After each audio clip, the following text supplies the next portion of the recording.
Hello foodies, welcome back to my channel. இந்த கிளைமேட்டுக்கே வரக்கூடிய சளி, ஜுரம், உடம்பு வலி மட்டும் இல்லாமல் லேடிஸ்க்கு வர வயிற்று வலி, குழந்தை பெற்றவங்க, முட்டி வலி இருக்கிற வயசானவங்க, இன்னும் நிறையா சொல்லிகிட்டே போகலாங்க இந்த மருந்து குழம்போட பெனிஃபிட்ஸு. இதுக்கு பேர் நாயுருவை இலை. இதுவும் வாதநாராயண இலையும் போட்டு ஒரு மருந்து குழம்பு பண்ணலாமா? 2 ஸ்பூன் மிளகு சீரகம், 10 பல்லு பூண்டு, 1 இன்ச்சு இஞ்சி, வாதநாராயண இலை, நாயுருவை இலையும் போட்டு நல்லா வதக்கி தண்ணியை போட்டு நல்லா அரைச்சி பேஸ்ட்டாக எடுத்து வச்சுக்கோங்க. இன்னொரு கடாயில் எண்ணெயை விட்டு கடுகு, சோம்பு, தக்காளி, வெங்காயம் வதங்கிறதுக்காக மஞ்சப்பொடியும் உப்பியும் சேர்த்து ஆட் பண்ணி, நான் இதில் கத்திரிக்காய் ஆட் பண்ணியிருக்கேன். நீங்கள் வெண்டைக்காயும் ஆட் பண்ணலாம், முருங்கைக்காயும் ஆட் பண்ணலாம். செம்ம சூப்பராக இருக்கும்.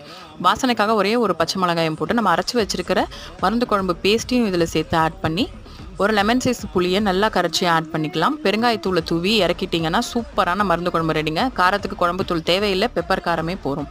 எங்கள் வீட்டில் மாதத்துக்கு 3 தடவை எங்கள் மாமியார் இந்த மாதிரி பண்ணி சூடான சாதத்தில் போட்டு கையில் உருட்டி கொடுத்துருவாங்க. சூப்பராக இருக்கும். நீங்களும் இதே மாதிரி ட்ரை பண்ணி பாருங்கள். இந்த மாதிரி இன்னும் நிறைய வீடியோஸ்க்கு நம்ம சேனலை சப்ஸ்கிரைப் பண்ணிக்கோங்க. டாடா பாய்.